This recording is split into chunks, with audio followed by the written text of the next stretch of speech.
हम प्रशांत पांडे बोल रहे हैं, जेई मैथ टीचर। मैं अभी जा रहा हूँ आप लोगों को मल्टीनोमियल थ्योरम बताने।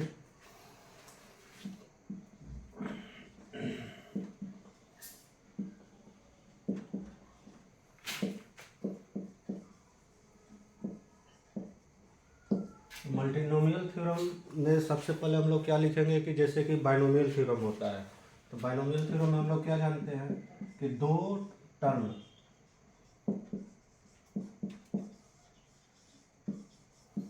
जैसे कि मान लीजिए कि a प्लस बी के पावर होल n है, तो इसमें जो ये हमारा फर्स्ट टर्म है, मतलब पहला वेरिएबल है और ये सेकंड वेरिएबल है।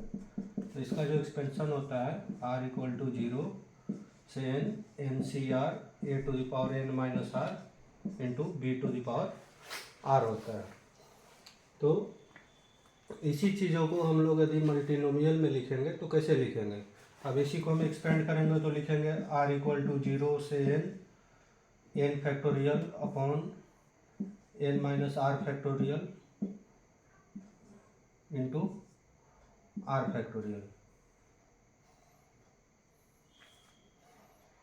a के power n minus r b के पावर r और पॉजिटिव इंटीजर n,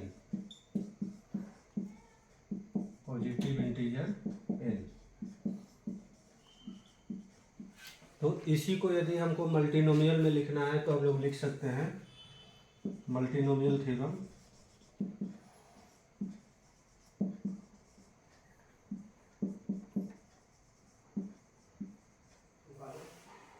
जैसे कि x प्लस वाई के पावर होल n ले रहे हैं दो टर्म में, तो इसको लिखेंगे n factorial upon a factorial b factorial into रहेगा इसके बाद x के पावर a इंटू वाई के power b, where a plus b equal to n हो जाएगा, n for any positive integer हो जाएगा।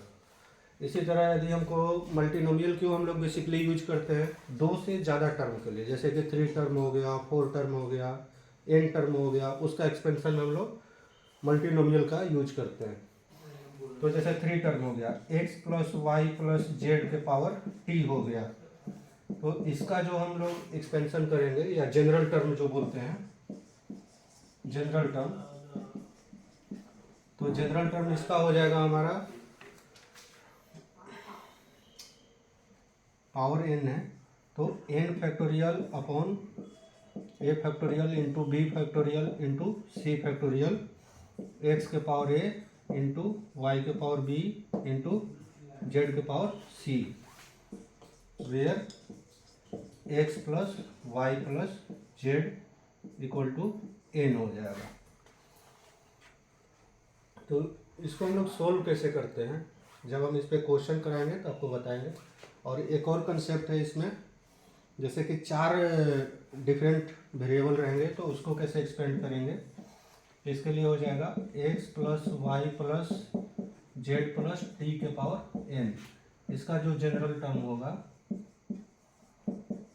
जनरल टर्म ये हो जाएगा n factorial upon a factorial into b factorial into c factorial into d factorial x के power a into y के power b into z के पावर c इंटू टी के power d, where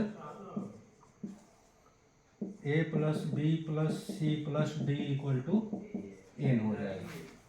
तो इस तरह से हम लोग मल्टीनोमियल थ्योरम को जनरल टर्म लिखते हैं। तो इसमें क्वेश्चन कैसे आएगा बच्चों, तो क्वेश्चन आने के लिए हम लोग को दो तरह से आता है। एक तो आएगा जनरल टर्म निकालने को, तो इस तरह से हम लोग जनरल टर्म निकाल देंगे, और एक आएगा उसका जैसे कि कोफिशिएंट निकाल लेंगे, कोफिशिएंट ऑफ। तो एक जो हम क्वेश्चन ले रहे हैं वो 2020 का है, जेई मेंस का, वो क्वेश्चन है मेरा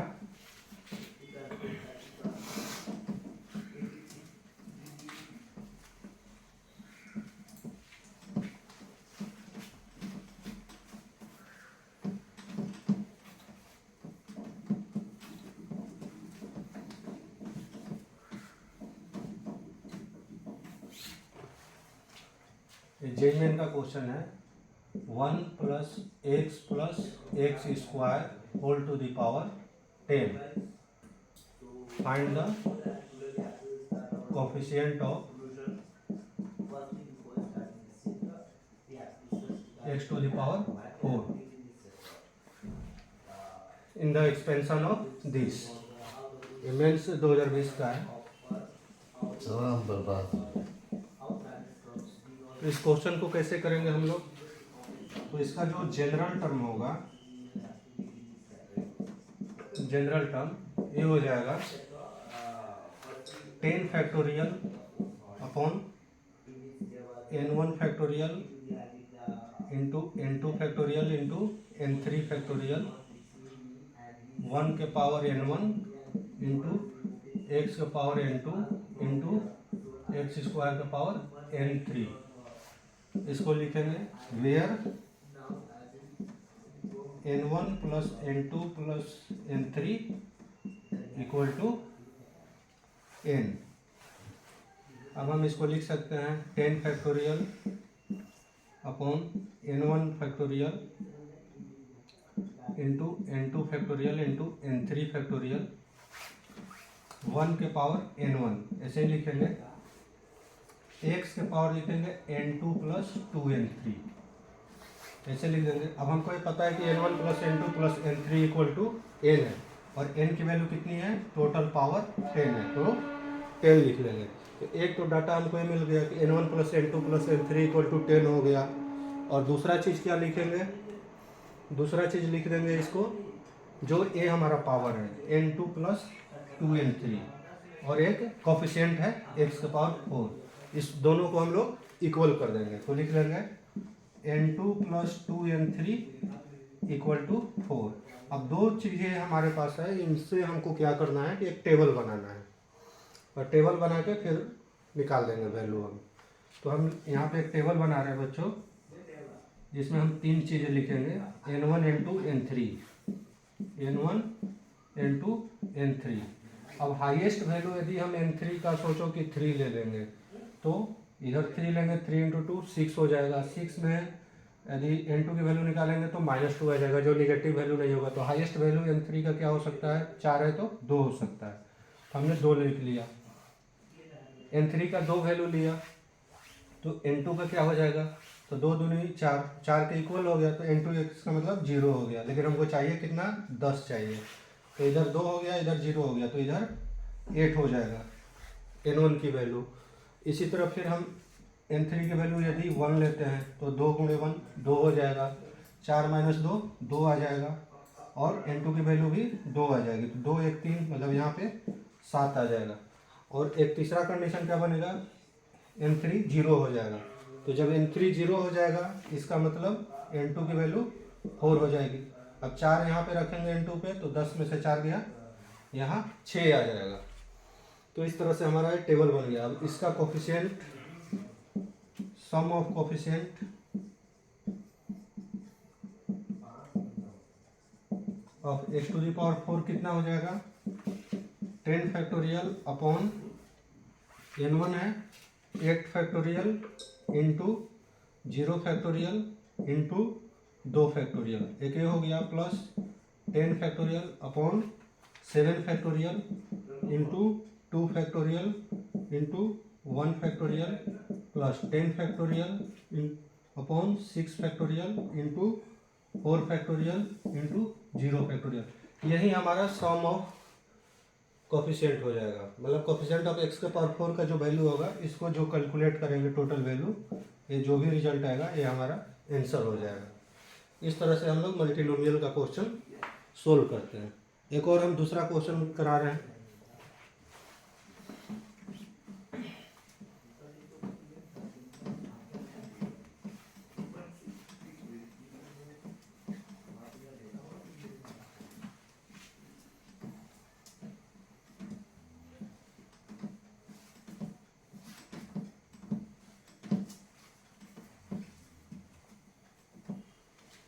अरे भाई इधर आओ। सेकंड क्वेश्चन हो जाएगा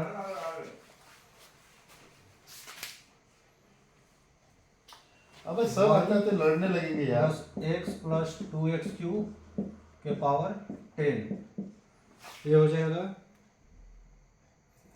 find the coefficient of x के पावर 7, इसका है फाइंड द कोफिशिएंट ऑफ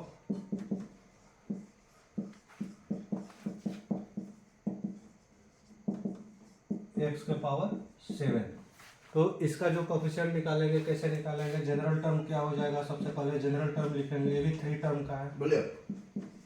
तो जनरल टर्म क्या हो जाएगा? 10 factorial upon a factorial into b factorial into c factorial गजबन लेते हो यार, सर पे गुस्सा हो जाएंगे।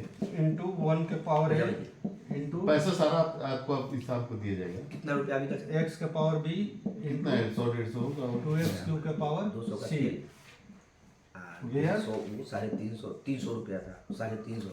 a प्लस b प्लस 150, हाँ। c इक्वल टू 250 10 हो गया। ठीक है, लेके आइए, सब अब पैसा दिया जाएगा। इसका वैल्यू लिखेंगे 10 फैक्टोरियल अपॉन महाराज नहीं है पैसा a factorial into b factorial नहीं तो पैसा आपको दिया जाएगा ना भाई। 1 के पावर ऐसा मत सोचिए कि पैसा आप x के पावर b प्लस 3c यार उनको जाने को बोली कर इंटू 2 के पावर c हो जाएगा। अब दूसरा सूत्र आ गया b plus 3c equal to ये दुकानिया बंद हो 7। जाएगा। चलिए।